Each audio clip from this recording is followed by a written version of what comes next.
She's gone. She's been gone since day one.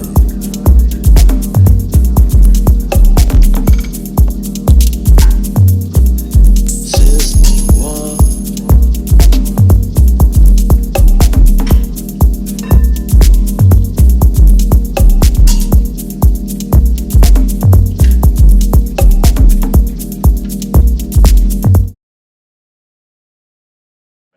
Ces mutations.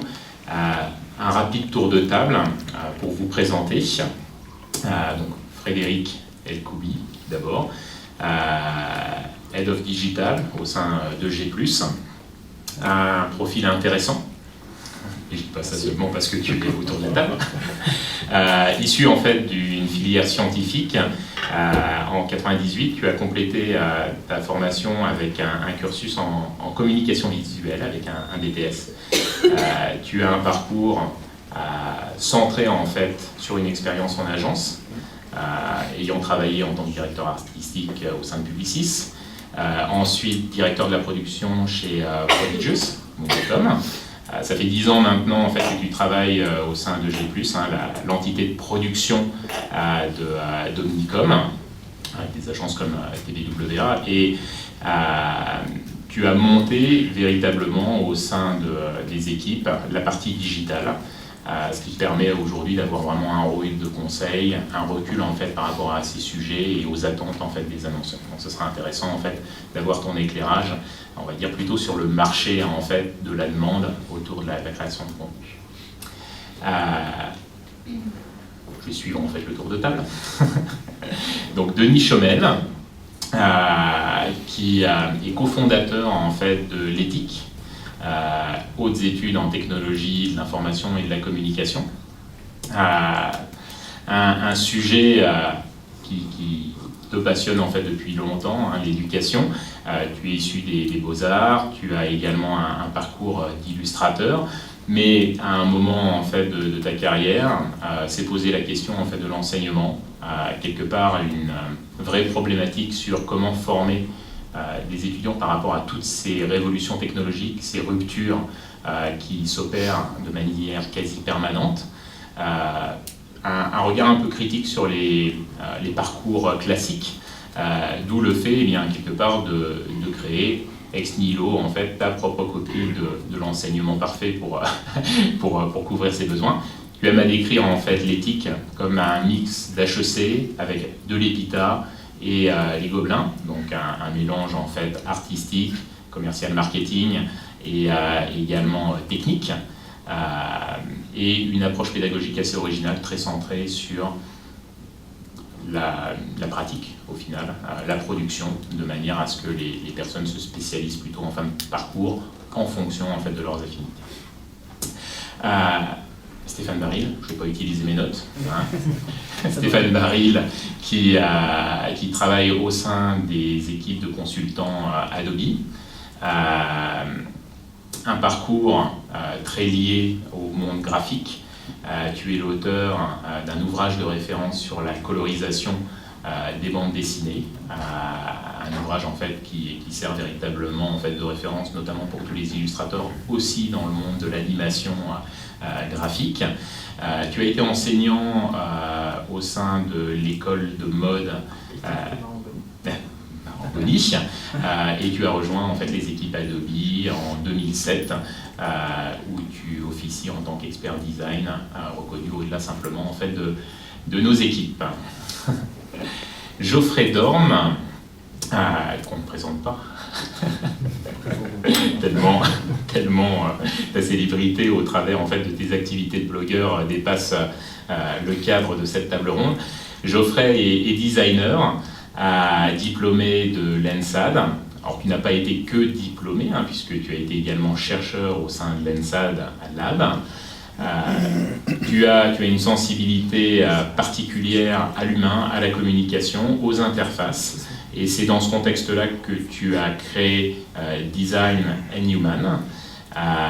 Cela t'a permis en fait de conseiller aussi bien sur des sujets print que digitaux des grandes marques. des grandes organisations qui vont de la Croix-Rouge à Mozilla, en passant par le CEA, l'EDF, Samsung, Orange, Libération, pour ne citer que. Tu as aujourd'hui également une activité de formation, puisque tu dispenses des cours dans de nombreux établissements, dont la Sorbonne, IARSUP, l'ENSI. Je n'ai rien oublié? C'est parfait.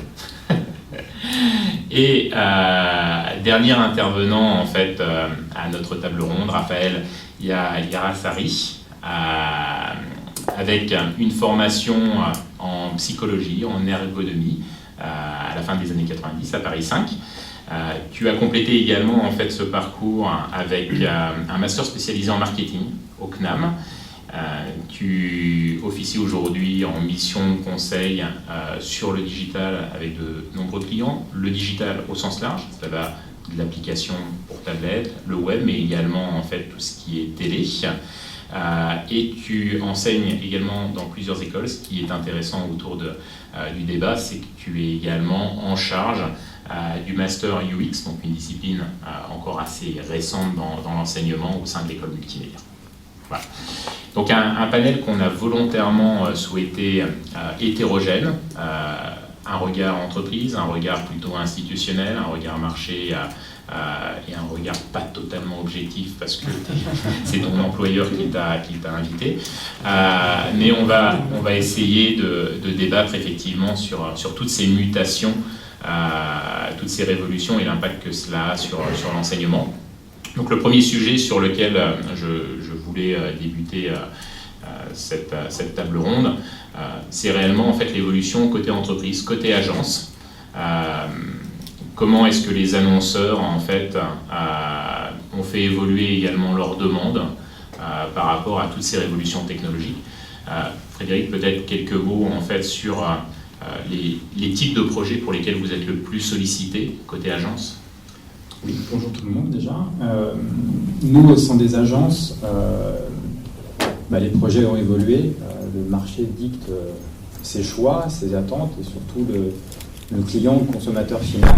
Donc aujourd'hui, au-delà de parler des formations digitales, de la mutation digitale, c'est plutôt le côté multicanal aussi qu'il faudrait plus intégrer parce que l'expérience ne se fait pas le parcours. C'est pas que sur ces derniers outils, mais pour voir une superbe expérience immersive, la super dernière technologie holographique ou je ne sais pas quoi, faite par tel ou tel pure player, il faut amener le consommateur à tout ça. Et les leviers peuvent rester les mêmes, d'une part, une annonce presse, un QR code, une affiche, et tous leurs pendants digitaux. C'est quand je fais un plan média, presse, je vais avoir un plan de bannière, Flash, HTML5, on parlera de Flash quand même, j'espère. Il va y avoir d'affichage 4x3 à l'extérieur papier, on a les affichages de co numériques, on a, je sais pas, le retail qui devient complètement connecté avec des tablettes, des interfaces, des choses et autres, des vidéos, pourquoi pas. On va toucher Leroy Merlin avec ses magnifiques vidéos pour nous apprendre à utiliser des perceuses. Et, mais mis à part tout ça, c'est vraiment le côté 360, le fameux parcours sans couture, où moi, au sein de tous les projets que j'essaye de mener avec mes équipes, c'est de se dire je suis monsieur lambda, je suis un consommateur, je veux pas de rupture, que j'ai l'information par du papier, par une tablette, par du web, par je ne sais pas quoi d'autre, quel autre média. Cette info doit être la même, ou me donner envie d'aller la chercher un peu autre part et nous faciliter tout ce parcours-là. Donc c'est vrai que c'est une profonde mutation parce que les canaux ont réellement changé. La place même de l'agence a pu changer légèrement. Alors, chez Omnicom, il y a des articulations entre agences plutôt créatives et agences de production. Moi, je suis à la frange entre les deux et plutôt être plus et plutôt côté production. Mais donc en permanence interaction avec ou l'annonceur ou l'agence dans une sorte de relation un peu tripartite pour faire évoluer les différents sujets. Mais agence, on remonte un peu plus en amont maintenant auprès du client avec du conseil et en intégrant ces parties conseils qui pouvaient venir de cabinets extérieurs. Et on peut être un peu plus en aval aussi des process où, avec tous les outils que vous nous amenez aussi à Adobe, on va prendre des statuts un peu d'éditeur. Avant, il y avait des régies, on mettait des PDF à un imprimeur de magazine. Aujourd'hui, on va éditer nous-mêmes le magazine sur l'App Store. On va remettre à des régies web, Google, MediaMind ou autres, des bannières HTML, Flash et autres. Donc on a un scope qui s'est élargi, des métiers qui se sont élargis, et ça donne toute la richesse, j'espère, de la suite du débat. Le niveau de maturité en fait des clients finaux, puisqu'on parle de rupture technologique qui dépasse réellement uniquement le cœur métier en fait des acteurs. Est-ce que c'est quelque chose en fait qui vous pousse vers l'avant, qui vous oblige à être remis en question régulièrement? Est-ce que vous avez des clients qui viennent vers vous en vous disant je veux telle ou telle technologie et vous n'êtes peut-être pas encore en fait opérationnel dessus? Tout à fait. Il y a un premier rôle qui a été il y a quelques années une sorte d'évangélisation, je dirais, du client, parce que on voit quand on prend tous le métro, on voit les catastrophes sur ces numériques flash affichés, par exemple. Je parle vraiment de la com simple, c'est de la vidéo ou autre, où au final, on a la même chose que l'abribus qui ne bouge pas pendant 10 secondes. Bon, c'est super, je l'ai vu pendant 10 secondes, je n'ai pas pu le voir plus longtemps, mais il ne s'est rien passé. Même s'il n'y a pas de grande interactivité, il peut y avoir quelque chose de plus immersif. Et puis c'est dommage, parce que prendre l'abribus pour le mettre dans un média comme celui-là, qui peut être la demande du client, c'est dommage de ne pas utiliser une partie du film pub qu'on peut recycler, parce qu'on l'a déjà recyclé sur de YouTube. Pourquoi on ne le recyclerait pas là-dedans? Pourquoi on n'amènerait pas un petit scénario et monter rapidement des scénarios vidéo, etc. etc. Donc il y a un vrai rôle d'évangélisation marque, je dirais, de leur montrer qu'avec... ils ont déjà beaucoup de masse de communication avec les canaux et les silos qu'on essaye de casser, nous, parce qu'il y a du broadcast, parce qu'il y a de la presse, parce qu'il y a de l'affichage. Le digital, ça va pas être le parent pauvre ou la mayonnaise de tout ça, mais le film du broadcast, il a une vie aussi digitale. Tu me disais, la vidéo, le digital sans la vidéo, c'est pas du digital.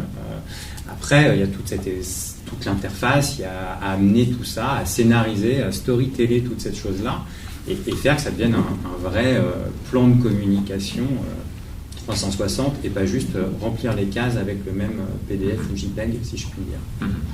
Intéressant, notamment en fait sur la partie vidéo, puisque pendant très longtemps, c'était effectivement un silo à part entière. Est-ce qu'il y a des médias en plein essor, tous canaux confondus, que tu vois en fait hébergés, toi également en fait, Geoffrey, parler de la vidéo? Alors évidemment la vidéo, évidemment tous les systèmes interactifs qui fonctionnent entre le premier écran qui peut être la télévision ou l'ordinateur et le second screen qui peut être la tablette ou le téléphone. J'ai même tendance à croire que le premier écran, ça devient la tablette ou le téléphone, et le second screen, c'est l'écran qui est derrière, c'est la télévision, ou c'est peut être une publicité dans le métro, etc., peu importe. Je pense que la question, elle n'est pas à prendre d'un point de vue purement technologique, ou technique, ou même numérique. Pour moi, le numérique, c'est juste un outil, et il va falloir se l'approprier et savoir parler avec ce langage-là, aussi bien qu'on le fait avec du papier, ou des brochures, des magazines, peu importe. Et donc pour moi, le dénominateur commun de ça, c'est vraiment les usages. Et donc ce qui fait que tout à coup, il y a certaines agences et certaines grosses entreprises qui se posent la question des usages, qui embauchent des sociologues, qui embauchent des sémioticiens pour réfléchir sur le langage.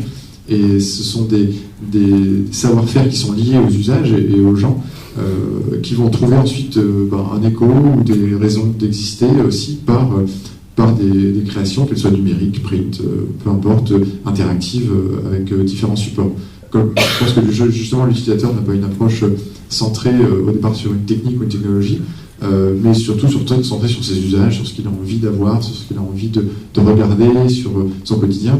Et je pense que cette approche-là, en tout cas, je la décèle en tout cas dans certaines grosses agences, parce que ça demande évidemment beaucoup de moyens, beaucoup moins dans les petites agences, voire parfois dans des petites agences qui vont se positionner en tout cas d'une différente façon, en ayant des experts en ergonomie, des experts en conseil sur les usages, on va dire, dans tel ou tel type de pays, en tout cas liés aux usages culturels. Donc voilà, il y a des petites agences qui se spécialisent là-dedans, et puis évidemment ça évolue dans ce sens, je pense, les usages. C'est intéressant, ça implique également potentiellement de nouvelles compétences au sein des équipes. Tu évoquais quelques disciplines qu'on ne voyait pas forcément en fait comme naturelles dans une agence de communication, liées à la psychologie, liées à l'ergonomie? Est-ce que ce sont des nouveaux métiers également que vous intégrez au sein des équipes, ou est-ce que c'est quelque chose pour lequel vous essayez d'accompagner les équipes existantes de manière à ce que tout le monde ait un petit peu cette sensibilité? Il y a les deux approches. Après, tout dépend du niveau de métier, je dirais. Si je prends quelque chose de plus facile, chez Omnicom, il y a eu de gros plans de formation déjà internes des équipes existantes. Chez Plus en France, on est 130. Il y a une société qui a 16 ans, il y a du print, la communication print, qui a évolué au sein du marché avec l'arrivée de la 3D pour créer de l'image, pour recréer de la retouche, pour ceci, pour cela. Et puis avec l'évolution naturelle vers tous les médias digitaux, qui restent, je te rejoins, un nouveau stylo de ma palette, quoi. Enfin, pour moi, j'ai un nouveau crayon qui me permet de scénariser un peu autrement que de la vidéo, etc. Donc il y a eu un gros programme de formation en interne depuis 3 ans, parce que typiquement, quand moi on m'a laissé la possibilité de monter le pôle de production digitale, qui est même plutôt multicanal, parce que j'aime pas, ça crée un nouveau silo et on essaye de les casser. À un moment, c'est idiot de parler que de digital, je pense. En tout cas sur le côté multicanal, de se mettre comme un peu le chef d'orchestre de la communication. Donc oui, il y a des choses, on a pu faire évoluer des graphistes ou ex-maquettistes print vers des métiers de web designer, et puis maintenant il y en a qui ont des affinités ou qui vont partir en formation pour aller vers du UX ou des choses comme ça.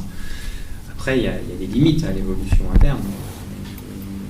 On a des parcours, comme était décrit, complètement qui changent, mais il y a un moment, soit on change complètement, mais là il faut partir de la société pendant un certain temps, revenir avec un nouveau bagage. Et par ces formations qui prennent 1, 2 ou 3 semaines, on ne peut pas révolutionner son quotidien, son métier, et se poser comme expert, surtout dans un gros groupe. Je ne peux pas, parce que j'ai misé 3 semaines de formation sur quelqu'un en interne, de dire c'est un expert c'est pas possible. Donc en tant que chef d'orchestre, nous on s'est aussi positionné à se dire on est une grosse agence, oui, super. Oui, on évolue, super.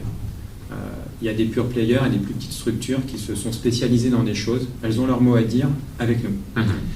Et c'est complètement transparent avec nos clients. C'est-à-dire que la super expérience immersive, le super nouveau média, etc., avant que ça devienne quelque chose à intégrer ou intégrable chez nous, il faut aller le chercher à l'extérieur chez la personne qui sait mieux le faire. J'ai toujours cette image, parce que je suis né en 75, mais j'adore Michael Jackson, et ce super clip avec du morphing, tu l'avais écouté on ne sait plus combien, et que 5 ou 6 ans après, avec des technos complètement intégrés dans toute superbe suite, on a vu arriver dans je ne sais combien de clips des effets de morphing. Il y a un temps pour que ça soit intégrable et que ça se démocratise. Mais au moment T, quand on veut avoir une grosse communication, à nous, on veut bien être chef d'orchestre de tout ça. C'est-à-dire, s'il faut piloter un pure player extérieur au groupe, c'est pas un souci. Par contre, ce pure player seul, il ne pourrait pas faire tout le reste non plus. Donc il y a un moment, la valeur ajoutée du chef de projet, qu'il soit multicanal, digital ou pas, oui, il faut bien l'annonce presse, il faut la bannière, il faut ceci, il faut tous les médias et les vecteurs de communication pour amener l'utilisateur vers ce que la marque a voulu dire via cette technologie, via cette expérience immersive, cette interface, nouveau site web, nouveau tout ce que vous voulez. Mais on a en tant qu'agence de com, piloter tout ça, c'est aussi une grande richesse, ça permet aussi de voir et de comprendre vers où on doit aller aussi. Et puis ça crée une richesse, parce que c'est de l'échange, ça reste de l'humain. Stéphane, toi qui es un petit peu à la frontière entre tous ces mondes, puisque tu conseilles aussi bien en fait, des grandes agences, et tu interagis aussi beaucoup avec le monde étudiant, tu vois l'évolution en fait, de ce côté multidisciplinaire dans les équipes créatives côté agence? Oui, clairement. Alors, on peut toujours, comme tu l'as précisé, on restera toujours parfois une spécialité juste simplement aussi par affect, on se spécialise dans un domaine, mais avoir la capacité à pouvoir réellement comprendre les autres disciplines avec lesquelles je vais interagir. Je vais peut-être interagir avec Geoffrey, donc, qui a une spécialité, avec Raphaël, qui en a une autre, mais je dois comprendre leurs problématiques, je dois comprendre ce que je dois oublier en fait dans mes anciennes façons de travailler, parce que simplement elles n'ont plus cours maintenant, ou elles doivent évoluer d'une manière différente. Donc c'est surtout sur cette partie-là de pouvoir s'adapter en fait, que je vois de gros changements. Et je vois malgré tout les jeunes générations, je disais un petit peu, les jeunes générations ont moins ce clivage que nous on avait, parce que quand on voulait apprendre du print, il fallait passer par la technique, parce que c'était compliqué, ça prenait du temps, des machines assez chères, des systèmes de production. Maintenant, la porte d'entrée pour faire quelque chose, ça ne veut pas dire d'être un expert, elle est beaucoup plus simple en fait. Et on voit en fait cette approche de plus en plus dans les jeunes générations, et c'est cette tendance-là vraiment qu'on sent. Alors, ce qui me fait rebondir par rapport au parcours et au cursus en fait que tu suis, le master en UX. Donc, les personnes en fait finalement qui rejoignent l'école multimédia pour suivre cette formation deviennent des experts en design d'interface. Mais est-ce qu'ils ont néanmoins en fait ce côté multidisciplinaire, ou est-ce que le master a vraiment pour vocation d'en faire des hyper spécialisés sur une discipline? Alors non, je pense pas qu'on va faire des gens hyper spécialisés. Ils seront peut-être pas experts non plus à la sortie du master. Ils deviendront, je l'espère, par la suite. Mais en fait, effectivement, c'est des gens. Enfin, comme c'est une formation d'alternance, on a des gens qui viennent de différents, qui ont un cursus préalable qui peut être assez varié. Donc, j'ai des gens qui viennent effectivement du graphisme, du multimédia, des choses comme ça. J'ai aussi des gens qui ont des formations plus de chef de projet. Et puis enfin des gens qui ont une formation plus dans la communication et le marketing. Donc ça permet aussi d'avoir une grande diversité de profils qui vont, on va les faire travailler en groupe, ils vont enrichir leurs compétences les uns les autres, et puis nous on va leur apporter effectivement toute l'expertise, la connaissance, le savoir-faire sur la partie expérience utilisateur. Avec la difficulté aussi, c'est qu'on est dans une formation d'alternance. Et donc, il faut leur donner des savoir-faire qu'ils puissent mettre en œuvre rapidement dans une agence ou quelque chose comme ça. Je dirais, on leur fait un enseignement une semaine. La semaine d'après, il faut que ça soit presque opérationnel sur le terrain. On va revenir justement en fait sur le profil des étudiants, et sont-ils aujourd'hui totalement en fait préparés à intégrer en fait une agence au sortir en fait des établissements et des formations qu'ils ont suivies. Frédéric, donc côté agence, vous recrutez également beaucoup de jeunes sortis. Tu m'as menti. Beaucoup de jeunes en fait sortis des écoles. Le recul que tu as aujourd'hui en fait par rapport à leur niveau d'expertise, est-ce qu'ils sont immédiatement opérationnels? Est-ce que vous les intégrez et vous rajoutez un vernis en fait pendant 3-6 mois avant de les mettre réellement en production? Comment est-ce que ça se passe? Je rejoins complètement Raphaël, et je dirais tant mieux qu'ils n'arrivent pas avec des acquis et avec je sais que c'est comme ça que et voilà, parce que l'école, l'apprentissage, l'alternance, on en parlera peut-être un peu plus tard, mais les rythmes aussi d'alternance, d'immersion en entreprise, etc. sont très très importants pour nous. Quand je parle d'alternant, pas intégrer quelqu'un de fini formé à la fin de son master. Ils ne sont pas 100% formés, tant mieux. L'entreprise a aussi amené des choses dans le format d'alternance ou fini, diplômé, etc. Parce que chaque entreprise ou chaque agence a aussi une typologie de clients, peut être une agence spécialisée dans une niche, je ne sais pas, dans le domaine de la pharma par exemple. C'est sûr que la formation dispensée en UX à l'école multimédia va pas être dans la niche de ce métier-là. Alors, tant mieux, parce que l'étudiant peut amener une richesse extérieure et créer des ponts avec ce qu'il a pu voir dans d'autres industries. Je sais pas, ils ont pu avoir des projets sur l'automobile, le luxe ou le hockey. Donc, se dire, tiens, il y a des réflexes, des us, des coutumes qu'on pourrait transposer sur autre chose. Mais après, c'est aussi le rôle, c'est son choix à l'étudiant d'être venu dans cette agence-là. On lui apporte encore la fin de son parcours. Et puis, aujourd'hui, on n'est pas encore dans une phase spécialisation d'avoir et de resegmenter les métiers. Tout dépend de la taille des agences. Mais même chez TV, Omnicom, on va dire, j'ai pas des gens qui vont faire que du UX, s'arrêter à ça, de passer au WebD, s'arrêter à ça, etc. On n'est plus dans le schéma où j'avais le DA conceptuel, le Roughman, le choix faute. Enfin, on a un redécoupage quand même des métiers, ça je suis d'accord, parce que ça donne ces formations un peu plus spécialisées. Donc on revient à des lettres de noblesse des métiers graphiques qui ont parfois disparu. Voilà, le Roughman avait quelque chose un peu de UX, même si il n'y avait pas de user interface, mais il amenait au-delà même du DA concept, avant même la photo, avant le résultat final.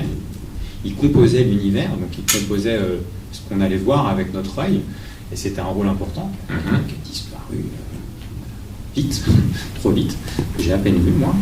Je suis très très jeune. Et non mais voilà, donc nous ils ne sont pas trop spécialisés.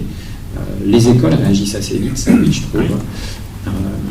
Après je dirais le temps d'école dans une année reste pas extensible, donc soit ils ont un cursus qui essaye de se spécialiser en UX, mais si à un moment, avant d'arriver dans des masters, ils ont, on rajoute le UX à leur cursus sur les 2 ou 3 ans, par exemple, d'école, il y a un moment, il faut enlever autre chose. Je reviens avec ma bannière flash, je suis désolé.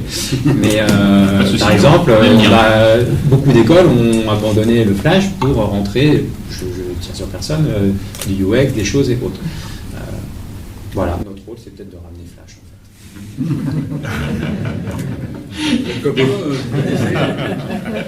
On s'arrangera à la fin. Denis, toi qui interagis avec finalement en fait les entreprises pour essayer d'affiner également le cursus, tu ressens la même chose, ce côté, on va dire, de demande davantage sur des profils généralistes plus que spécialistes il y a quelques années? Entre les deux. C'est-à-dire que je pense que la parole n'est pas entre est-ce que c'est généraliste ou est-ce que c'est spécialiste. Le mot phare pour moi, c'est hybride. C'est de l'hybridation. C'est-à-dire qu'aujourd'hui, un designer qui n'a pas intégré le code, je ne comprends pas ce qu'il va faire dans les années qui viennent. C'est-à-dire que je ne crois pas à ça. Le principe d'une école, c'est qu'on est... éthique, c'est une école en 5 ans, 700 étudiants en tout, avec des cursus différents, mais bon... Ça veut dire que globalement, quand quelqu'un rentre, la question qu'on se pose, c'est dans 5 ans, ce sera quoi son univers? Alors si on regarde ce qu'il a eu avant, c'est que, aujourd'hui, depuis plusieurs années, les jeunes gens qui arrivent n'ont pas de souvenirs anti-Internet, donc Internet ne change pas le monde, c'est le monde. 2, ils sont plus capables de citer des URL. Voilà, ça fait 2 ans que les étudiants ne sont plus capables de me citer 2, 3 URL sur lesquels ils vont régulièrement. Parce qu'ils surfent sur les médias, enfin sur des réseaux sociaux, et donc ils vont de contenu en contenu. Il n'y a plus d'éditorialisation pour eux, visible. Ils ne savent pas la nommer, ça ne veut pas dire qu'il n'y en a plus. Troisièmement, ils sont gamers. Ils sont structurellement, intellectuellement, se sont structurés par le jeu vidéo. Le jeu vidéo, c'est quoi? C'est l'apprentissage de la complexité. Et c'est une matrice fonctionnelle. Ça veut dire surtout que tous, là, tant quand on était môme, on mettait Monopoly sur la table, et puis le territoire était défini, et puis on avait une règle, et on lisait la règle, on s'engueulait sur la règle, on avait une règle, et on lisait la règle avant de jouer. Le principe du jeu vidéo, c'est que je suis dans un espace en expansion, en 3D, sur lequel je peux jouer 4 ans à World of Warcraft, je ne pourrais toujours pas en faire la carte, donc on est dans du territoire indéfini, et je connais personne qui a lu le règlement de League of Legends avant de commencer à jouer. Attends, je n'ai pas fini. Bon, d'accord ? Le principe du jeu, c'est de découvrir la règle.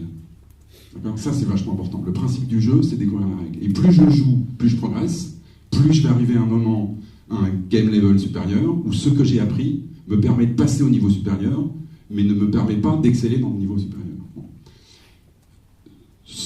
Le contexte, aujourd'hui, le contexte dans les agences de nos vies quotidiennes, c'est Internet, les réseaux sociaux, les applications mobiles. Le contexte, je pense, dans 5 ans, de ce qu'on voit, parce qu'un quart d'heure avant Facebook, personne n'avait vu les réseaux sociaux, de ce qu'on voit aujourd'hui, le contexte, c'est neuromarketing. Ça fait 2 ans qu'il y a une chaire de neuromarketing au MIT.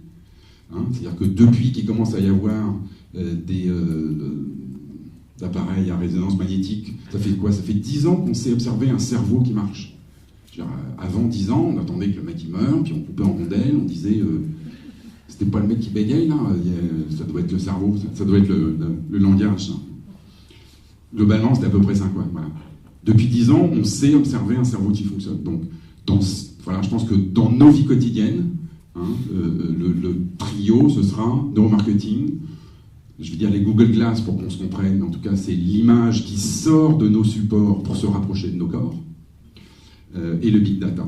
Le big data, l'exemple que tu donnais tout à l'heure, Geoffroy, est très bien. Sur les jeux vidéo, on est en train d'intégrer où est-ce qu'il y a le plus de gens qui se font shooter. C'est-à-dire qu'en même temps que je joue, je sais identifier où sont les zones de danger, où sont les zones de réussite. dans nos achats, dans nos parcours médicaux, dans nos parcours d'éducation, eh ben, on va pouvoir identifier, avec le big data, avec la montée hallucinante de données qui accompagnent nos vies, ben, on va être capable de guider ce qu'on fait. On va sortir, c'est pas mystique, hein, on va sortir de l'obscurité. C'est une évidence que notre rapport au réel, à la révélation du réel, c'est incommensurable. Donc, quelqu'un qui s'occupe d'éducation aujourd'hui, il est de dire comment je prépare les gens à ça. Ça, c'est A.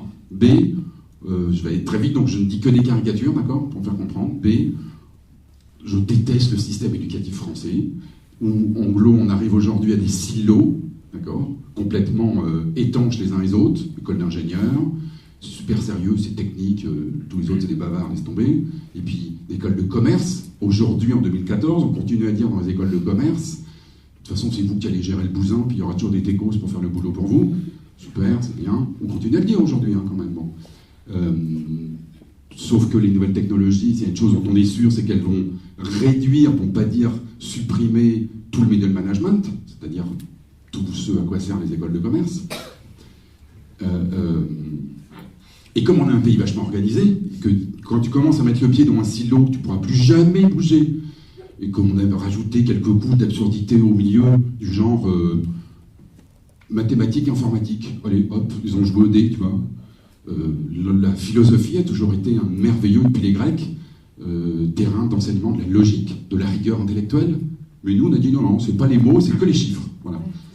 Et donc, voilà, on a tous rencontré autour de nous des très bons littéraires, enfin des littéraires de formation qui sont devenus des très bons codeurs, parce qu'ils ont, d'ailleurs, tous les mots autour de l'informatique sont des mots de linguistique. On parle de langage, on parle de syntaxe, on parle de boucles redondantes, c'est une forme de la rhétorique. Bon. Mais non, en France, on a dit c'était les maths. Ben, voilà. Donc, et comme on a un pays vachement organisé, sous les silos, on a mis des pré-silos. Et donc, on pourrit la vie de nos mômes à partir de 15 ans. C'est quoi ton projet professionnel? C'est quoi ton projet professionnel? C'est bien, parce qu'à 15 ans, on a une vision claire de où est la valeur en entreprise. Tu vois? Et puis ça, c'est, on a tous des enfants à la maison, ils ont, tu vois, très bien compris où étaient les zones de pouvoir et de valeur dans les écoles. Et donc, on les oblige à dire un mot, parce qu'on leur... Tu vois, c'est pas que nous, c'est à l'école, c'est à la maison, c'est oui, ils te font chier, parce qu'il faut quand même que tu dises un métier, parce qu'on va faire quoi? Bon. Et alors, du coup, ça devient l'autoréalisation de la prophétie, c'est-à-dire que graphiste, voilà, c'est Photoshop, ça pique pas, ça doit être cool. Bon. Et à partir de là, je vais devenir ce que j'ai dit, parce que tout le monde, j'ai bien compris que tout le monde attendait que je change pas d'avis. Et donc, je vais me faire pousser les dreadlocks, je vais me mettre des sarouels, et puis je vais devenir graphiste, quoi. Ou alors, je vais à Epita, je raconte des blagues de geek, je m'habille en noir, et c'est ridicule, parce que les entreprises ne marchent pas comme ça, notre cerveau ne marche pas comme ça, et la beauté de nos vies ne marche pas comme ça, quoi. Frédéric, vous de votre côté, vous ne recrutez pas à la tête. Non, parce que vous n'avez rien contre les dreadlocks. À la tête, après avoir fait un passage en veto et médecine avant de faire un virage à 180 pour aller en agence de com, je pense qu'on ne m'aurait pas vraiment recruté. Et j'avais beau être en médecine, j'avais aussi les dreadlocks. Pas toujours. Non, on recrute super pas à la tête. Ça se fait vraiment, ça reste l'humain. Enfin, pour moi, ça reste l'humain, ça reste un parcours, ça peut être... c'est pas obligatoirement le book, le truc qui est ultra formaté, qui est un format, voilà. On a recruté des gens qui sont arrivés et on bosse en agence de com et il adore dessiner des bagnoles sur Illustrator, je m'en servirai jamais. Et son ultra super kiff, c'est le light painting. Mais ouais, mais c'est une richesse parce qu'il a un autre regard, il a une autre vision. Alors oui, il n'a pas fait du UX, il n'a pas fait de ceci, il n'a pas fait de cela, mais il a un autre regard, il a autre chose. Donc non, on a besoin de profils. C'est rassurant pour ma hiérarchie de recruter via des écoles et des choses et autres, mais heureusement que c'est pas de l'ultra spécialisation, parce que dans notre vie, enfin, nos métiers ayant changé, enfin, il y a des gens, j'ai pas connu, attention. Ils avaient des clébis, on disait, pour régler les couleurs avec plein de boutons, etc. Après, ils ont eu le Mac qui est arrivé, et puis il y a eu des interfaces graphiques, et puis Et puis là, on leur dit, bah attends, tu restes derrière un Mac, ça va être facile, fais du digital, quoi. Bon, la marche, elle est aussi grosse à faire, parce que c'est pas parce que là, pour le coup, je reste derrière le même outil, je vais pas le voir autrement, je vais pas le voir dans les mêmes dimensions, je vais avoir des problèmes de timeline, je vais avoir des ceci, des cela, et c'est très intéressant. Et là, moi, je te rejoins complètement. Ce côté, se dire qu'un chef de projet, c'est issu d'une agence de com et autres, c'est une hérésie totale. Et on le voit dans vos... Alors, je dis pas ça parce que j'intègre la semaine prochaine de leurs étudiants de chez nous, c'est le hasard total. Mais en tout cas, dans leur formation, à la fin, en master par exemple, pareil, c'est pas je fais ça pour être un seul métier. Si j'ai envie d'être du côté plus technique, comme on dit chez nous, les mains dans le cambouis, c'est un choix. Si j'ai envie de monter des films, etc. Par contre, ça m'ouvre aussi le métier de chef de projet. Et le chef de projet qui ne sait pas ouvrir du code, qui ne sait pas un minimum l'analyser, je vais monter, mais au moins l'analyser, voir quelque chose dans la syntaxe et autres qui peut ne pas aller. Puis après, c'est ses aptitudes, ses envies, ses choix et sa vie privée qui inclut heureusement toujours dans nos vies professionnelles. C'est tout ça. Mais c'est plus possible. Le chef de projet issu de l'école de com, un coup de forward d'email du client vers la prod ou vers le créa, etc. Pour le coup, ça ne marche plus du tout. Et aujourd'hui, quand on recrute quelqu'un, moi je ne sais pas s'il va être plutôt côté technique graphique au final ou côté projet par la suite. Aujourd'hui, on a encore des binômes comme ça, mais qu'on a rassemblés géographiquement aussi. Ça fait partie du UI, si je puis dire. Mais chez nous, on a recassé, en fin d'année dernière, on a recassé toutes les cloisons. Et on a recréé des binômes différents, alors parce qu'on a des gens qui sont là depuis plus longtemps, qui ont eu l'effort de migrer vers du digital ou du multicanal. On les a rapprochés, c'est-à-dire que le chef de projet, il n'est plus dans un bureau séparé parce qu'il est toute la journée au téléphone, etc. Ça n'existe plus, ça. Maintenant, il va être avec lui, en face de lui, quelqu'un plus spécialisé dans le code et quelqu'un plus en DUS, ce qu'on veut. Donc ça crée des petits pools, et les nouvelles personnes qui rentrent sont au sein de ça, mais elles peuvent gérer les trois métiers en même temps, et heureusement, et c'est à nous après de les laisser s'exprimer, à finir, je dirais, leur formation là-dessus, savoir vers quoi ils veulent se diriger. Mais c'est cette richesse-là, c'est de pouvoir échanger avec, c'est pas méchant, mais le côté la voix de son maître, quoi. C'est qu'il y a un moment, le chef de projet en agence, il y en a beaucoup, je sais pas, les anciens chefs de projet en agence, c'était un peu la voix du maître du client, c'est-à-dire le client a dit noir, il faut faire noir. On ne sait pas pourquoi, on sait pas, jusqu'ici on était en couleur, pourquoi il faut faire noir. Quand on discute avec quelqu'un qui sait ce qu'on fait un petit peu, parce qu'il l'a fait ou il a été formé à savoir le faire, on peut échanger, on peut amener une autre vision, on peut changer le story, on n'est pas obligé d'avoir l'applicatif direct, et puis un client, tout client qu'il est, de connaissance de sa marque, de son envie, etc. S'il n'a pas besoin de l'agence, parce que si c'est juste pour dire noir ou blanc, il a besoin de nous, quoi, en fait. Et il y a un moment, pourquoi il est venu chez nous? Donc, oui, disons, oui, voilà. Je crois que vous voulez... Je vais juste rajouter un tout petit quelque chose par rapport à la question d'imaginer, quand on a une école comme ça, d'imaginer qu'est-ce que ce sera dans 5 ans. Tu parlais du neuromarketing, qui est pour moi une question éthique aussi derrière, qui est très, très importante, du big data, etc.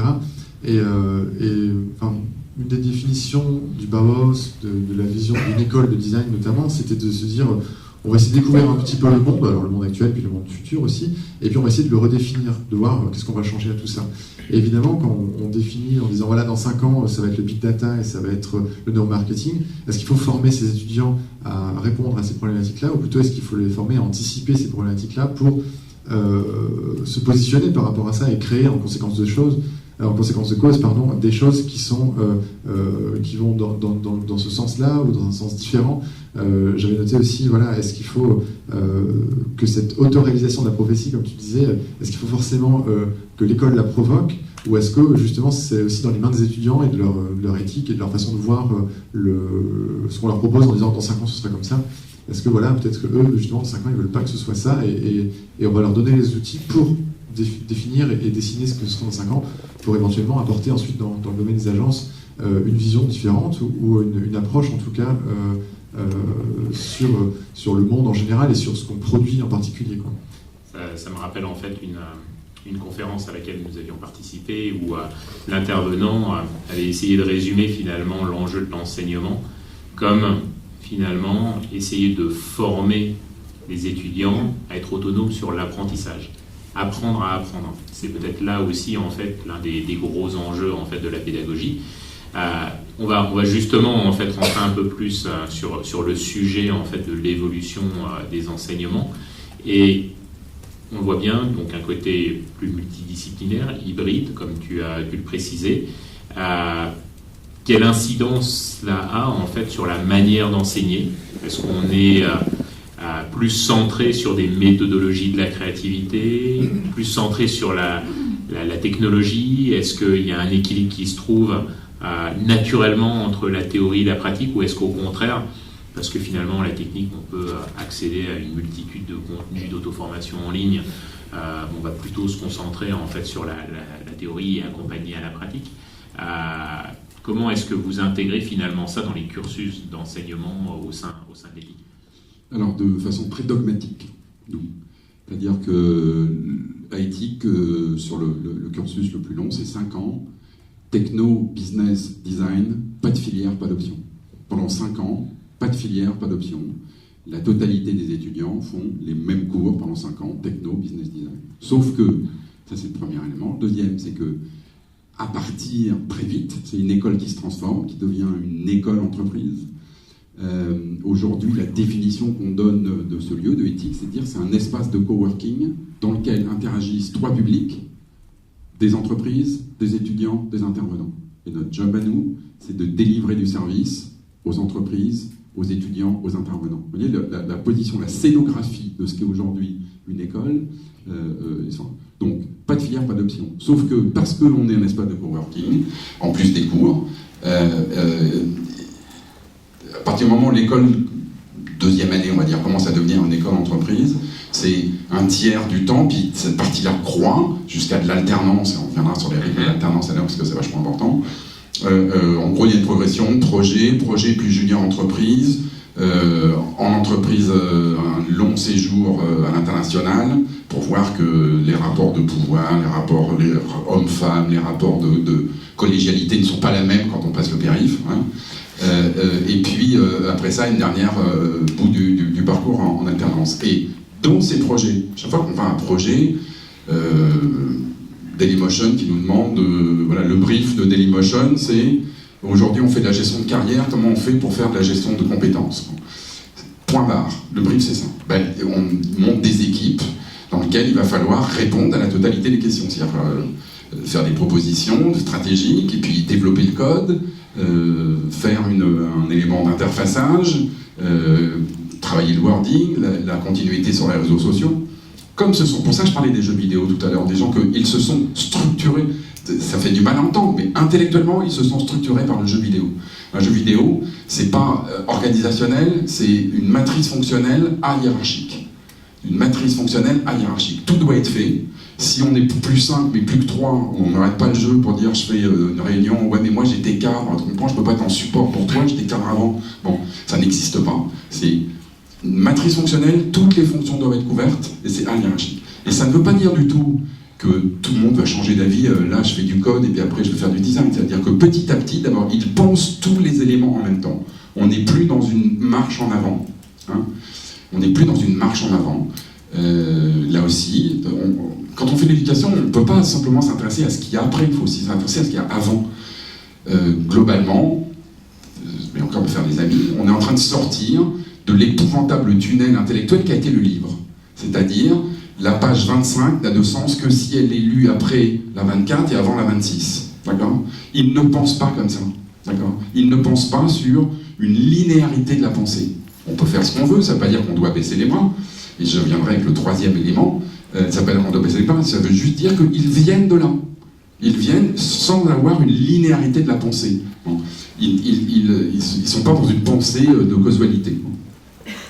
Et le fait est qu'ils pensent en même temps, et c'est ce qui frappe toutes les entreprises avec lesquelles on bosse, ils pensent en même temps la stratégie, le design, la techno, et non pas... Attends, d'abord on va aller à la recherche recherche et développement, qui ensuite, une fois qu'ils auront bien réfléchi, donneront ça au marketing, qui ensuite donnera ça au... Et puis à la fin, on demandera au graphiste de nous mettre de la couleur. Voilà, ils ne pensent pas comme ça. Ils pensent toutes les phases en même temps, comme dans un jeu vidéo, entre autres.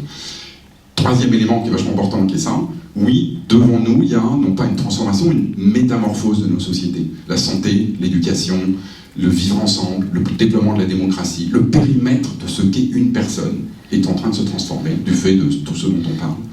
Et donc, troisième élément, bon, pluridisciplinarité, l'apprentissage par le faire, enfin, l'aller-retour, et troisièmement, la philosophie. Donc on fait dans ces écoles de la philo, on réfléchit sur ce qu'est, est-ce que j'ai le droit de dire non, sur ce qu'est, il y a des cours d'histoire de la pensée, il y a des cours d'histoire des systèmes de contraintes, voilà, d'histoire de systèmes de contraintes, comment est-ce qu'à travers les âges, les systèmes de contraintes se sont mis en place, parce que c'est la question majeure à laquelle ils vont devoir répondre. Raphaël, en quelques mots, comment est-ce que les étudiants appréhendent en fait ces gros changements, notamment en fait l'apprentissage par la pratique. Vous évoquiez tout à l'heure en fait le fait qu'un de vos étudiants allait rejoindre EG+. Alors, je pense que par rapport aux étudiants qui sont en alternance, l'apprentissage par la pratique, c'est naturel.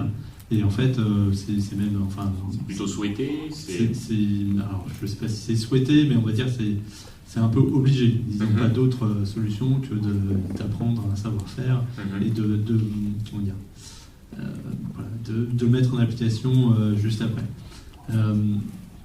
Comment dire, après, notre rôle là, d'enseignant, c'est justement de les aider à acquérir ces savoirs et à leur donner, tu disais tout à l'heure, qu'ils sont plus capables de citer une URL. Je pense qu'un des rôles aujourd'hui qu'ont les enseignants, c'est justement rappeler aux étudiants où il faut trouver les bonnes informations et quelles sont ces sources premières d'informations et où est-ce qu'on va aller les chercher.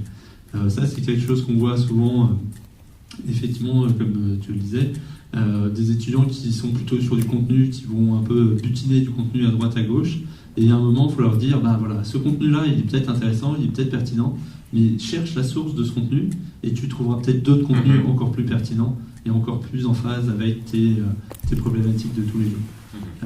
Je leur dis tout simplement aussi, comme j'ai des étudiants qui sont énormément dans des flux de travail, des choses comme ça, ils oublient de temps en temps qu'il y a eu de la recherche fondamentale qui a été faite sur pas mal de sujets, des choses comme ça.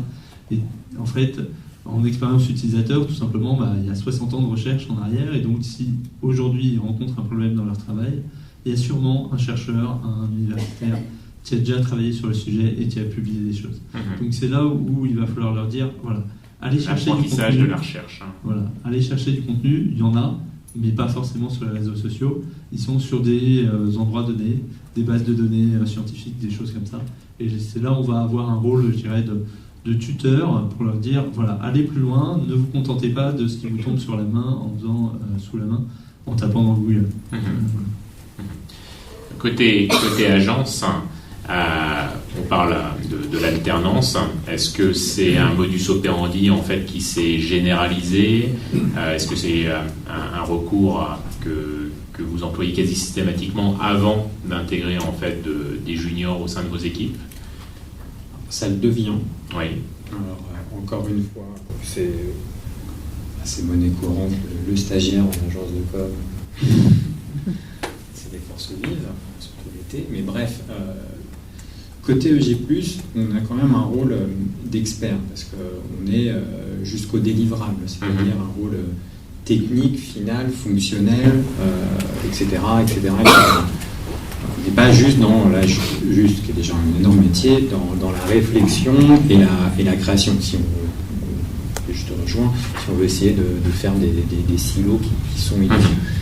Donc, en étant dans le délivrable final avec des contraintes techniques ou des choses comme ça, que ce soit une bannière, un site, ou j'en sais strictement rien du sujet, la valeur du nombre des années, etc., était de mise. Typiquement, une structure comme EG+, qui a 16 ans, avec le offline, il était hors de question de donner la retouche de McDo, Nissan, ou je ne sais pas quoi, de chez PB, à quelqu'un qui n'a pas un minimum de X expérience, etc. Avec l'arrivée du digital et l'ouverture multicanal, moi, ce n'est pas les valeurs obligatoires que j'ai. Les valeurs, c'est déjà parce qu'il y a des nouvelles choses, le côté sans neuf, juste pour le sans neuf, non, mais interaction de ces différentes générations. Et oui, l'alternance est une bonne solution parce que aujourd'hui, se dire dans 5 ans, enfin il y a 5 ans, entre guillemets, on faisait pas ou moins de prod digital ou multicanal, en tout cas c'était beaucoup plus siloté, maintenant c'est beaucoup plus intégré. Qu'est-ce qu'on va refaire dans 5 ans? C'est dur de se projeter, c'est du travail avec les écoles, c'est voir un peu le poumon des nouveaux modules qui émergent dans certaines des écoles, qui donnent des spécialisations comme un Master UX ou quoi, ou des projets qu'on peut échanger avec les écoles et se mettre en mode vrai travail direct pour les étudiants pendant leurs 5 ans d'existence. Mais l'alternance est bien si le rythme est bon pour tout le monde. C'est-à-dire que c'est win-win, c'est-à-dire l'étudiant voit quelque chose, il faut qu'il puisse le mettre en pratique. Là, il y a un lien qui parfois peut manquer entre école, tuteur, enfin, ou tuteur de chaque côté, tuteur entreprise, tuteur école, de comprendre ce qu'a fait l'étudiant réellement. Alors, c'est bien, on met souvent plein d'outils où le tuteur côté agence peut se connecter pour voir ce qu'a fait l'étudiant, etc. Enfin, le tuteur côté agence, il a aussi 20 000 autres choses à faire.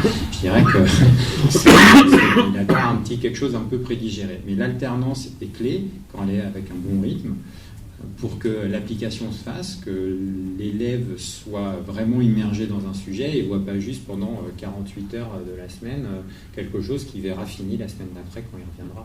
Ce qui est assez intéressant parce que ça modifie également un petit peu le rôle de l'enseignant, en fait, côté école, sur l'éthique où finalement l'alternance et les projets en entreprise sont partie intégrante en fait, du cursus. Le rôle est véritablement en fait, quasiment de l'accompagnement sur une partie en fait, du parcours scolaire. Oui, mais je pense que c'est pas... c'est quelque chose qu'on entend beaucoup maintenant en disant on n'est plus là pour seulement transmettre. Je pense que ça a toujours été ça. Moi, je dis souvent, je fais un métier bizarre, je fais de l'éducation. C'est-à-dire que le transfert de compétences, c'est un tout petit bout. C'est plus facile, quoi. Notre métier, c'est quoi? C'est d'accueillir des jeunes gens de 18 ans ou de les accompagner jusqu'à 24 ans. Voilà. Ça veut dire qu'entre-temps, ils doivent devenir des citoyens, ils doivent comprendre les enjeux, ils doivent comprendre que voilà, lui, il ne paye pas des gens pour qu'ils fassent des jolis trucs. Voilà. C'est super beau, ouais, c'est pas ce qu'on demande. Et en même temps, il ne faut pas couper les ailes, il ne faut pas... tout à l'heure, je disais, à 15 ans, on a une bonne vision de ce qu'est la valeur entreprise. C'est douloureux pour une jeune fille, un jeune homme, de comprendre qu'il ne va pas fonctionner dans l'absolu. Voilà. Le monde de l'entreprise, la vie, c'est du relatif. Voilà. C'est bien, mais on a 3 jours de budget, donc tu fais en 3 jours. Bon. C'est douloureux, ça, parce que naturellement, c'est pas de ça qu'on a envie. On a envie de faire le bien, on a envie de faire le beau, on a envie de faire le mieux. Voilà. Et un de nos accompagnants, oui, c'est sûr que les enseignants ne sont pas là pour apprendre à faire le plus beau truc du monde. Voilà, on a une espèce de deal avec les jeunes gens qui est de les emmener à bien démarrer professionnellement leur vie. Moi, je considère qu'on a aussi un vrai enjeu de les amener à comprendre dans quel monde ils vont fonctionner. Donc oui, il y a de l'accompagnement, mais il y a de l'accompagnement humain. Moi, mon job, c'est de l'humain, c'est d'accompagner de l'humain. Et donc oui, il y a de l'accompagnement, il y en a toujours eu. Ce que je veux dire, c'est que l'éducation, ça aurait dû ne jamais être autre chose que ça. Et on ne devrait, toutes les écoles par des compétences, c'est bullshit, c'est 5% du truc. Quoi. C'est pas neutre, mais comment je me comporte en entreprise? C'est quoi le rythme d'une entreprise? C'est quoi l'interaction? C'est quoi le rapport à l'autorité? C'est quoi le rapport au client? Voilà, ça c'est des trucs, c'est de l'interaction humaine. Et notre cœur de métier, il est là. Il est dans le fait que, voilà, parler des rythmes. Oui, la position des écoles qui disent moi je suis une école, on a des partenariats avec des entreprises, et d'ailleurs ils vont 2 jours tous les 3 semaines en entreprise, ça sert à quoi? C'est-à-dire que super, le mec il vient, des entreprises n'ont aucune raison de lui dire oui mais moi je reviens pas ce mardi-là, le mardi d'après. Quand tu seras là, on verra ce qu'on ferait, quoi. Donc il faut s'inscrire dans le rythme de l'entreprise, dans le rythme du flux. C'est-à-dire, si je ne peux pas répondre demain à mon client, ben on ne va pas me mettre en contact avec mon client. Parce qu'on ne va pas envoyer un mail automatique en disant je ne suis pas là, je reviens le 14 mars. Quoi. Pas jouable, quoi. Avec. C'est vraiment, c'est pour ça que je parle d'espace de coworking et d'interaction entre. On ne peut pas penser l'éducation comme enfin, je pense que c'est une grande nouveauté sur le métier de l'éducation. L'éducation ne se pense plus comme un espace clos, protégé du monde. Voilà, il se pense comme un endroit. Parce que ce qui est à chaque fois j'essaie de faire court, mais bon, j'ai du mal. Nous, on a le beau côté du manche. C'est-à-dire que nous, apprendre à des jeunes gens que le monde va changer, c'est super exaltant, quoi. Mais 130 salariés il va avoir les mêmes l'année prochaine et l'année prochaine, comment je les fais bouger? C'est vachement plus compliqué. Donc, une partie de notre rôle, nous, école, autour de ces sujets-là, c'est de les accompagner, eux, à bouger. Et c'est de comprendre que des gens qui viennent d'un système qui est une matrice fonctionnelle hiérarchique, ouais, c'est bien, c'est super. Mais en même temps, je vais t'expliquer parce que l'entreprise, tout le monde n'a pas la même parole. Et la parole de tout le monde n'a pas le même poids. C'est con, c'est comme ça. Voilà. Et donc, oui, c'est de l'accompagnement. C'est surtout de l'accompagnement humain, de l'accompagnement. Je pense que c'est fini le temps où on est dans la beauté de la pensée universitaire ou scolastique, quelle qu'elle soit. Et puis, à côté, bon, voilà. Des platoniciens, ouais, il faut manger, bouffer, dormir, et c'est les entreprises qui s'en occupent. Voilà. Mais nous, on s'occupe de la beauté de la pensée. Il y a quasiment un rôle de partenariat, puisque vous partagez en fait les mêmes contraintes. Et lorsque tu évoquais en fait tout à l'heure le côté conseil, prospectif, essayer d'arriver à penser en fait ce que dans 5 ans, les étudiants auront à accomplir en fait comme type de projet, comme exécution, ça implique finalement de partager les mêmes problématiques que celles des agences, des annonceurs. D'un point de vue purement marché, je pense que l'une des grosses complexités, c'est d'arriver à anticiper, à sentir un petit peu ces tendances et après à pouvoir les intégrer dans un cursus d'enseignement. C'est vrai que de sentir les tendances, évidemment, c'est quelque chose qui est important pour les étudiants. Denis, tout à l'heure, tu disais que l'école, c'était aussi, voilà, tu t'appelles ça un coworking. Moi, ça m'épate d'un autre côté d'entendre ça, parce que c'est aussi un espace, moi c'est comme ça que j'ai appris aux arts décoratifs et dans les écoles de design, c'est aussi un espace hors du temps, hors du monde, et dans lequel on peut créer des choses qui ne sont pas forcément en lien avec le monde de l'entreprise. J'ai beaucoup d'étudiants, justement, je reviendrai à ta question tout de suite, mais j'ai beaucoup d'étudiants qui sont allés faire de l'alternance ou des stages, etc. Et en fait, eux, ce qu'ils veulent faire, c'est créer leur propre boîte, c'est être indépendant. Et la finalité de l'éducation, on va dire créative, et dans les écoles de design notamment, c'est pas forcément d'entrer en agence, ou bien au contraire, parfois c'est même de créer leur propre projet. Alors c'est pareil, il faut des cours d'entrepreneuriat, des cours de business, etc. Donc c'est aussi des choses qui sont très connectées au monde, on va dire, de l'entreprise. Et sur le fait le fait de pouvoir justement se mettre à niveau et anticiper certaines tendances, qu'on soit en agence ou également en indépendant, ou avoir créé sa boîte.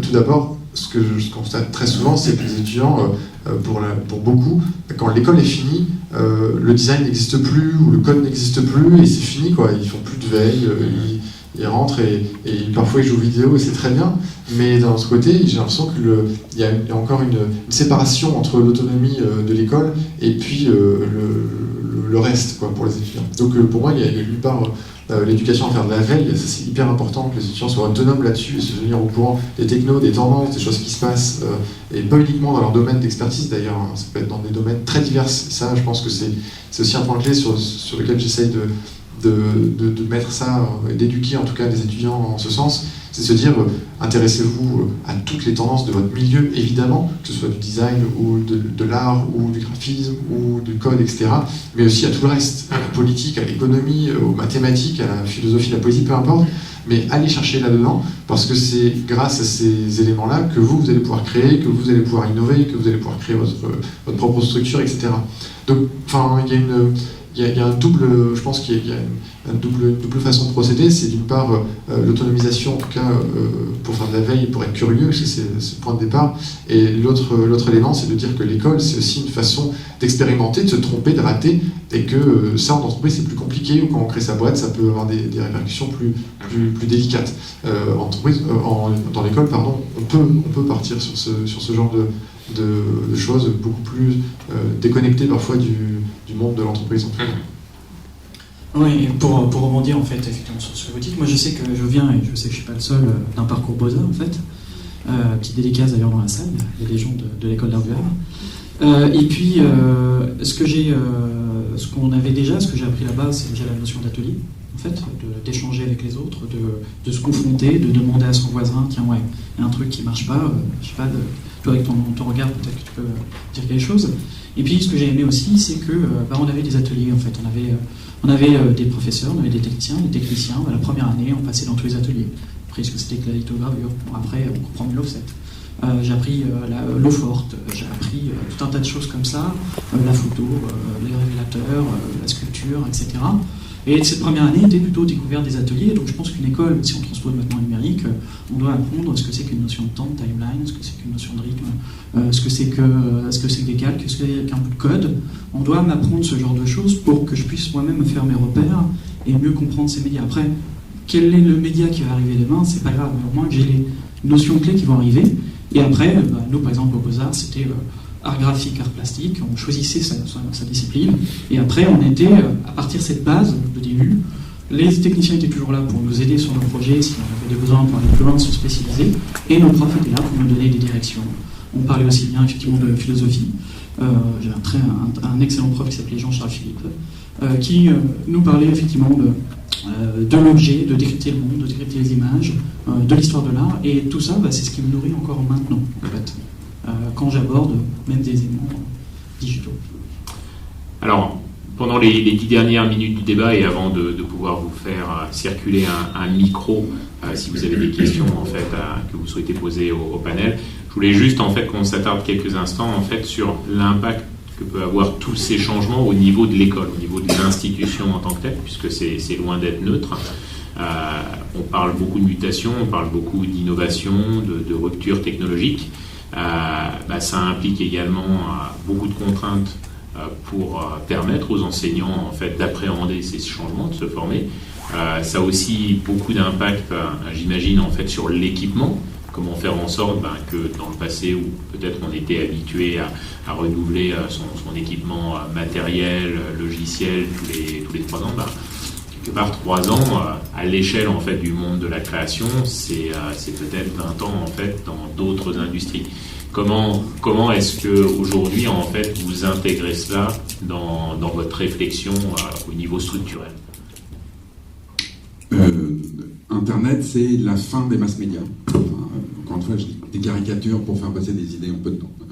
C'est l'anti-mass média, c'est le contraire d'un mass média, c'est l'individualisation des prospects, des malades, des apprenants, des citoyens, c'est l'historicisation du parcours de chacun.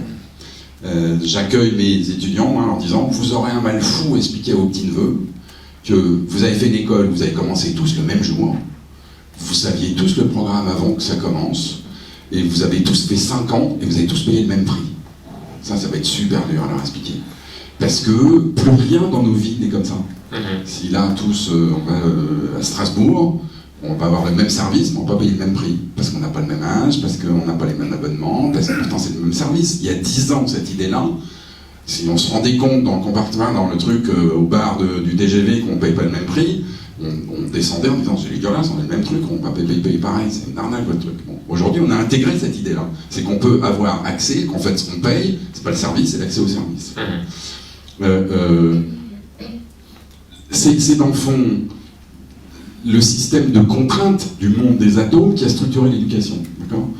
L'éducation dans 5 ans, c'est quoi? C'est évidemment des lunettes connectées. Si j'étais étonné que pendant ce temps, vous n'en parliez pas. On cible pas les myopes.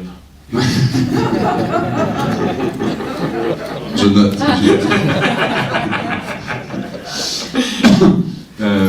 Donc évidemment, ça va changer là. Depuis 2 ans, quand on a vu arriver les MOOC, on s'est dit, ah tiens, qu'est-ce que ça va faire? Et ben, ça fait un truc qu'on trouve formidable, on s'en est pas occupé. En fait, à Éthique, il y a 2 écoles. Nous, les cours s'arrêtent à 17h, tous les jours. C'est comme l'école primaire, ça commence à 9h, ça finit à 17h tous les jours, dans la même salle tous les jours. On fait des trucs simples. Et à 17h, il y a une 2e école qui commence, et c'est les étudiants entre eux, partagent, groupe de soutien, ils organisent des conférences. Moi, j'ouvre des portes, je vois 20 pères dieux qui me regardent d'un heure noir en disant, vous allez me foutre la paix? Moi, je ne sais pas du tout ce qu'ils font. Bon. Il y a une 2e école qui se met en place là. Et depuis 2 ans, ils regardent des MOOC ensemble. C'est-à-dire qu'ils ne regardent pas des MOOC sur leur ordi dans leur chambre de résidence étudiante. Ils se mettent à 20 et ils regardent les MOOC ensemble. Parce qu'il y a un besoin de partage, de socialisation, d'échange. Les notions de partage sont extraordinairement importantes pour cette génération. Il y a 2 mots extraordinairement importants que l'entreprise ne comprend pas dans l'organisation du travail. C'est partage et audience. C'est-à-dire que moi j'ai des étudiants, voilà, je suis toujours Gilles Meyer, il existe, un vrai mec, voilà, il est à New York maintenant. Il a un parcours génial, il est embauché chez Revevol, il est très vite, à 24 ans, il est patron de tout le monde de l'éducation et du sud de l'Europe pour Revevol. On lui propose des parts de la boîte, et puis il m'invite à déjeuner, il me fait « j'ai plus d'audience ». Je dis « comment ça ?» Il dit « bah ouais, quand j'étais à l'école, j'ai monté un blog sur identité numérique. Puis son blog, il faisait rien, hein, il collectait, voilà. Il ramassait des bouts d'articles qu'il remettait en forme. Lui, il produisait pas de la pensée. Il essayait de comprendre ce que c'était que l'innovation, enfin l'identité numérique. Puis son blog a vachement bien pris. Puis il a été traduit en Chine, il a été machin. Et puis tous les jours, il regardait son audience. Bon. Et la notion d'audience, vous avez remarqué que tous les jours, quel qu'on soit, on sait quelle a été l'audience de TF1 hier soir. Ça vous intéresse, vous? D'accord? Tous les jours. C'est-à-dire que c'est quoi? La société de manière générale, c'est pas que les mômes avec Facebook, nous dit que l'audience est quelque chose d'important, au point qu'on nous le dit tous les jours à la radio, à la télé, partout, dans les journaux. Moi, je m'en fous complètement de ce qu'a regardé. Lui, ça intéresse peut-être, mais alors moi, je m'en fous complètement de qui a regardé TF1 hier soir. Bon, ces jeunes gens, l'audience, c'est un truc vachement. En entreprise, ça n'existe plus. Donc, pour lancer l'idée et laisser la parole, l'éducation de demain, ce n'est pas un mass média. C'est-à-dire c'est impensable qu'ils auront tous le même programme, le même durée, ça ne correspond intellectuellement à rien dans leur quotidien, donc ce ne sera pas un mass média. Pourtant, il y a besoin de faire social, il y a besoin de faire ensemble, il y a besoin d'apprendre ce que c'est que de travailler ensemble, de travailler pour quelqu'un, de travailler avec quelqu'un. Donc ça, c'est la fonction primordiale. Donc je ne crois pas du tout à l'éclatement, l'individualisation de tout ça, mais il y a des choses contradictoires. Et troisième élément, ce ne sera pas devant un écran d'ordi ou chose comme ça. C'est-à-dire que l'image va se rapprocher de nous. On va arriver à de la sensorialisation de l'apprentissage. C'est une évidence. Et on va redevenir beaucoup plus sensible dans notre façon de faire.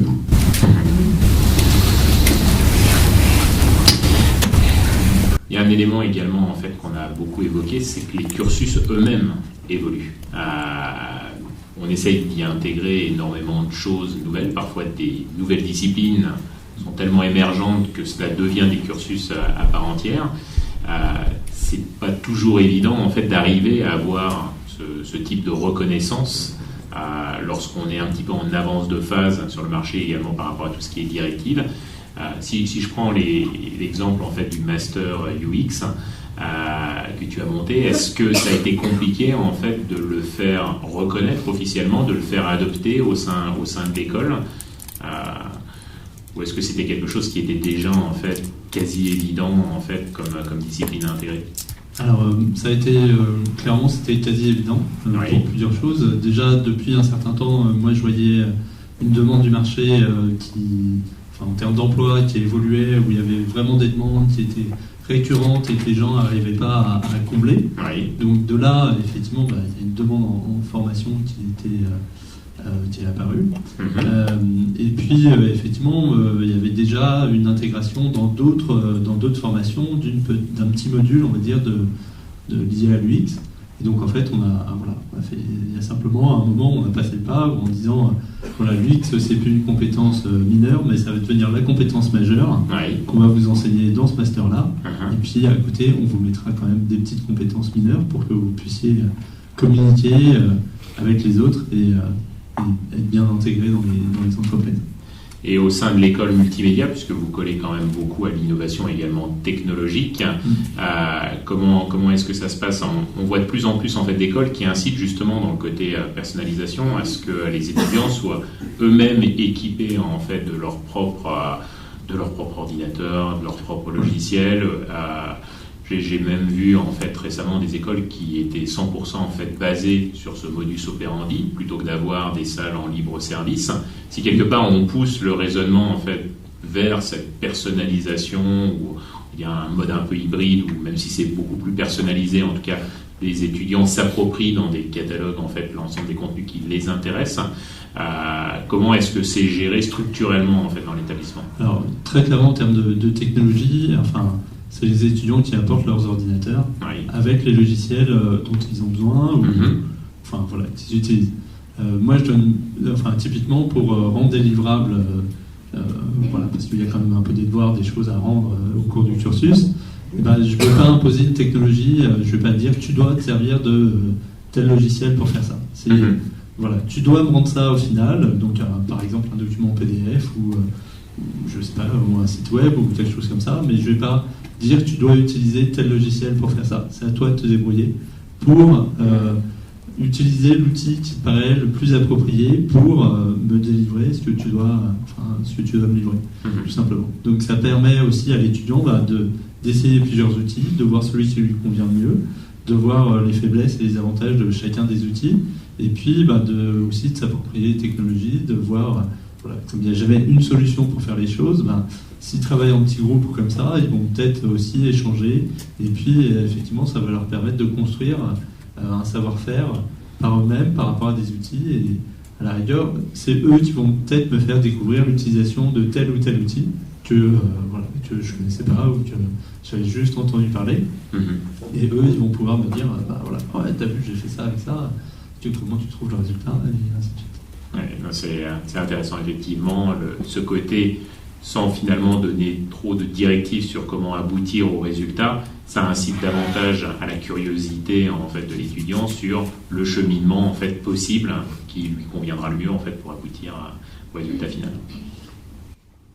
Juste un mot, Johan tout à l'heure a parlé à propos de facilities. Pardon ? Non, pas toi. Le mec qui a parlé en anglais, l'allemand qui a parlé en anglais tout à l'heure. Il a parlé de facilities. Aujourd'hui, les logiciels sont des facilities. Ça doit être conçu comme ça. C'est pas un... Alors c'est vrai qu'il y a les gens font de la 3D, c'est plus profond, c'est plus compliqué, c'est plus... Mais le reste, ça doit être des facilities et sur lequel je ne sais pas au départ quelle va être ma trousse à outils. C'est ça qui est très différent en fait dans l'approche et qui accompagne votre démarche à vous, en tout cas que vous devez accompagner. C'est que je décide pas pendant 5 ans je vais travailler sur ça. Encore une fois, je mets la 3D à part parce que c'est vraiment complexe. Et donc le reste, ça doit être super. C'est quoi ma trousse à outils ? On doit avoir un établi avec plein de... À vos souhaits. Bon, ce sera peut-être le mot de la fin pour avant de. Je parle pas de l'éternuement. Mais effectivement, c'est ce qu'on a essayé en fait de refléter dans notre offre. Concrètement, la manière dont les logiciels en fait étaient fournis il y a 2 ans est déjà très différente de ce que l'on a accès aujourd'hui en fait au travers de l'abonnement des nouveaux logiciels qui sont arrivés. J'aime souvent, et je sais que Stéphane est un grand fan de ce sujet-là, on a beaucoup parlé en fait de l'impression 3D. Et c'est vrai que c'était une tendance en fait de fond. Comment est-ce qu'on peut accompagner avec des solutions logicielles nos utilisateurs? On l'a intégré dans des produits qui nous semblaient en fait pertinents pour les utilisateurs. Sauf qu'à aucun moment en fait nos clients n'ont eu à se dire il faut que j'investisse sur un nouveau logiciel ou que je fasse une recherche. Je sais simplement en fait qu'au travers de mon abonnement, je vais trouver des solutions par rapport à des sujets qui sont encore très récents, très prospectifs. Et donc c'est un petit peu la promesse que l'on a aussi en fait de donner de plus en plus de valeur au travers de l'offre au fil en fait des révolutions technologiques qui seront opérées. Le modèle pour vous étant d'en trouver, c'est moi qui pose des questions. Le modèle pour vous étant de trouver le modèle économique qui va, on voit bien l'usage dont on a tous envie, et on doit trouver ensemble quel est le modèle économique qui correspond. Absolument. Merci à tous. Ce que je vous propose, c'est peut-être de faire circuler en fait un micro si certains d'entre vous ont des questions pour les membres du panel. Ne soyez pas timide, on ne soit pas les seuls à parler. Madame ? Je vous remercie. Bonjour, je m'appelle Claire Mosbach, je suis chargée de pédagogie à l'UESA Multimédia. Je me permets de rebondir par rapport à ce que vous disiez sur l'alternance. Je m'adresse particulièrement à vous, Frédéric. Je voulais savoir si, selon vous, il y avait un rythme d'alternance idéal dans les agences. Je sais que c'est une question compliquée, mais par rapport au projet que vous menez, est-ce que vous pensez qu'il peut y avoir une réponse? Merci. Bonjour. Un rythme idéal, c'est aussi le rythme des personnes, je dirais, et leur capacité d'apprentissage et le niveau dans lequel ils sont dans leur cursus aussi. Les élèves en master, en alternance à ce moment-là, on a besoin d'une certaine présence, je dirais, en entreprise, parce que vous parlez d'une certaine autonomie, ils ont un libre arbitre, ils vont choisir le logiciel qu'ils voudront pour faire telle ou telle tâche. Donc oui, pour en avoir fait plusieurs, alors le côté je vais être là le mardi une semaine sur 3 et le vendredi parce qu'en fait je finis mon run, alors mais c'est pas celui-là parce que je l'ai décalé à la semaine d'après et que j'avais 3 heures de retard parce que j'ai pas suivi l'e-learning. Il y a un moment, à mon niveau c'est bien, mais si j'avais 130 personnes comme ça serait beaucoup plus compliqué au quotidien. Donc il y a des choses qui fonctionnent, il y a des choses qui fonctionnent pas. En tout cas je parle pour moi, agence de communication. On se rend compte que le rythme, pour nous, pour pouvoir partager avec l'étudiant et l'immerger dans un projet et qu'il soit au sein d'une équipe ou qu'il le lead à 100%, parce qu'aujourd'hui, les profils sont multiples. Pour nous, c'est aller un temps à l'école, mais quitte à y aller 1 ou 2 semaines, mais pas partager les semaines. C'est-à-dire qu'il y a un très bon rythme, qui est leur école, par exemple, qui est... 1 semaine ou 2 école et 3 semaines ou 2 ou 3 semaines en entreprise. Les sujets étant de plus en plus vastes et multicanaux, c'est pas produire une campagne de bannière. C'est pas que ça. Donc si la personne vient 2 jours par semaine, elle va voir ou travailler sur une interface de ceci ou de cela, mais elle verra jamais l'ensemble du projet et elle viendra un peu en bouche-trou comme un intérimaire, si je puis dire. Comme 2 bras de plus. Et c'est pas le but en tout cas, parce qu'il y a toute cette fonction d'échange. Donc pour moi, le rythme, il n'est pas de splitter la semaine. Ça, c'est un mauvais rythme. En tout cas, il n'est pas adapté aux agences de communication. Il est peut-être adapté à d'autres entreprises. On a intégré des gens plutôt côté développeurs qui normalement font des alternances avec des grosses boîtes. Des trucs sérieux, pas comme nous, genre Capgemini, des choses, enfin des gens. Pas du dreadlock. Ça renvoie quand même. Bien compris. Ils ne peuvent pas voir mes photos sur Facebook quand j'étais prêt. Donc, on se rend compte que c'était une mauvaise idée. Donc, les gens sont là, on compose avec. Heureusement, les écoles ont compris que c'était pas dans nos besoins, donc on a réaffiné au bout de 2 ans le rythme, ce qui crée aussi une singularité de l'étudiant, et qui avait fait le choix aussi de venir en entreprise type agence de com, c'était son choix à lui. Mais voilà, ça fonctionne pas. On est obligé de temporiser des choses, il peut jamais être vraiment sur un vrai sujet, et je pense que c'est pas le but de l'alternance. L'alternance, c'est d'être un membre à part entière de l'équipe. Et pour finir, le rythme, par exemple, 1 semaine école, 3 semaines entreprise, c'est exactement comme gérer un 4/5e chez nous, au final. Donc, c'est des choses qu'on a l'habitude de gérer. Oui, bonjour, Damien Roynongs de l'IEX. Je suis coordinateur learning de l'IEX, donc l'école de communication à Bruxelles en Belgique. Oui. Désolé pour l'accent. Non, il est plus qu'apprécié. Jolie chemise. Oui, merci. Je suis Adobe Education Leader, pas comme mes activités à l'IEX. Alors nous, en Belgique, on a trouvé une solution assez sympa pour le licensing éducation. Donc avec Adobe Belgique, on a réussi à négocier un framework agreement, donc un contrat cadre unique pour l'ensemble des écoles supérieures donc de Belgique. Flandre et Wallonie réunis. On y est arrivé et ça va être facile.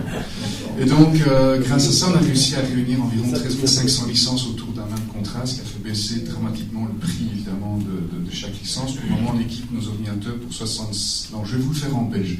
Pour 64,90 € pièces. Voilà. Et on a la possibilité aussi de revendre une partie de ces licences à nos étudiants, ce qui, moi, me permet d'implémenter à l'école une stratégie BYOD, donc Bring Your Own Device, et de l'e-learning, puisqu'on enseigne les outils Adobe via des stratégies d'e-learning, ce qui veut dire que les étudiants doivent avoir le logiciel sur leur ordinateur. Donc ça, c'est un truc, nous on a réussi à le faire, donc je ne vois pas pourquoi la France ne pourrait pas le faire. Absolument. Et on avait même eu cette discussion-là avec le RECA, de manière à essayer de fédérer au sein du RECA, en fait. Et alors, une deuxième chose que j'aimerais ajouter au niveau de la gratuité des logiciels, pour les écoles, je crois que ça peut s'envisager. Par contre, pour les étudiants, je ne pense pas, parce que je pense que dans le but de former et d'être professionnels pour le futur, il faut aussi les habituer au fait que leurs outils ont une valeur. Et donc, il faut, par le fait d'acheter, alors nous, ils l'achètent pour 64 €, je le préfère, par an, donc ils le font, ils font le pas. J'ai déjà 200 étudiants qui ont fait le pas ici en moins d'un mois. Mais je pense que c'est important, même si le prix est symbolique, qu'il y ait une démarche de la part de l'étudiant d'acheter sa licence, parce que ça l'habitue à payer pour ses logiciels. Et dans le cadre, dans l'idée de faire des futurs, peut-être chefs d'entreprise, qui vont devoir impacter ces coûts-là dans leur coût, c'est quelque chose qu'il faut prévoir. C'est un lacanien. Ils les achètent plus, hein, oui, bah, voilà. Excusez-moi, ça a supposé combien d'écoles en fait regroupées par rapport... Par cœur, je ne saurais pas vous le dire, mais on a plus de 13 000 licences sous le contrat. Ah oui. Oui. Et donc c'est par le poids de cette mutualisation que vous avez pu... Oui, absolument. Bah voilà. Peut-être quelque chose à faire avec l'ANDEA. Je vais vous parler de la mutualisation qui se fait en France. Parce que je suis Dominique Véry, je suis le ministère de l'Éducation nationale, de l'enseignement supérieur et de la recherche.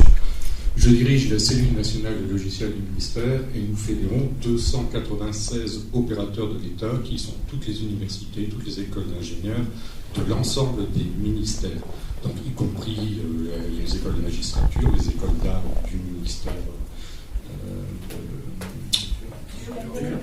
de la culture, merci.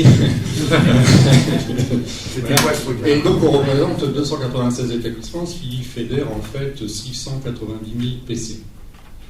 Et donc nous menons des négociations avec Adobe depuis près de 2 ans pour essayer de trouver quelque chose de concret. Donc on a rencontré nos homologues belges, nos homologues également des Pays-Bas qui sont très avancés sur le sujet, et on a essayé avec Adobe Europe de monter quelque chose en fait de structurer pour l'ensemble des établissements.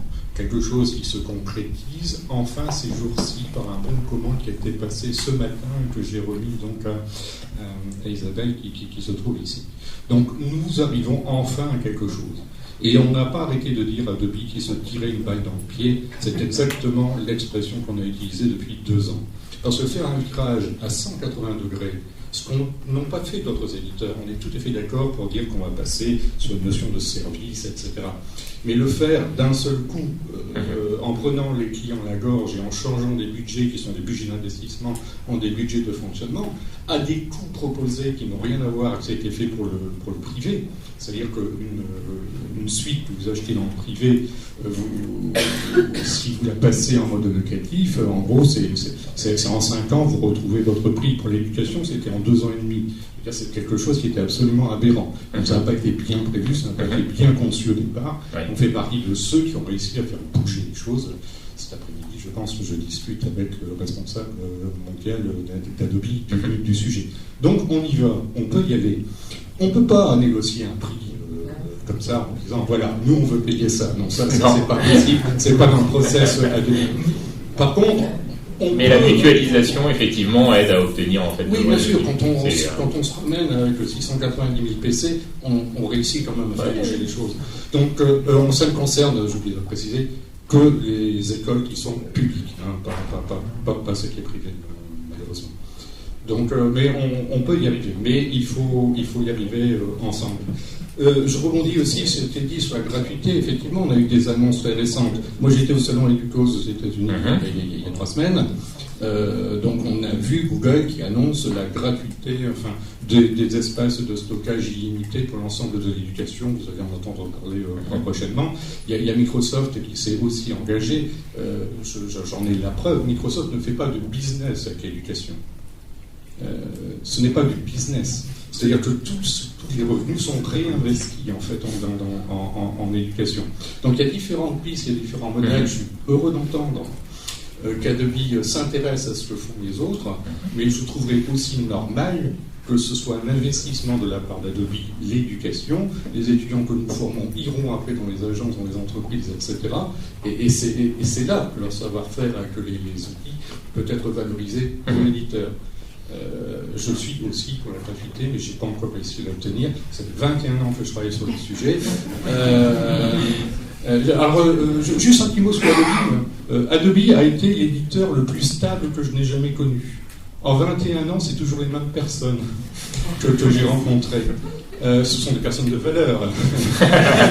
Mais l'éditeur n'a absolument pas bougé. Il a une politique, mais qui était absolument d'une stabilité étonnante. Et du jour au lendemain, je ne sais pas ce qui s'est passé, quel est le moustique qui a été piqué le marché. Patron, et d'un seul coup, il y a eu ce renversement 180 degrés. Nous faisons partie, nous, les 296 établissements, des gens qui ont signé la pétition contre ce que faisait Adobe. On s'est battu fortement contre ça. Et il nous a fait 2 ans pour arriver à quelque chose qui, concrètement, est signé, on va dire, aujourd'hui, et qui sera suivi par un message d'annonce que je ferai demain.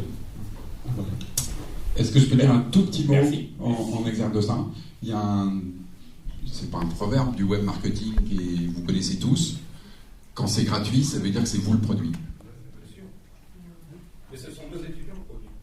Oui, mais ça veut dire que c'est la diffusion, ça veut dire que c'est derrière l'obligation de travailler sur cette...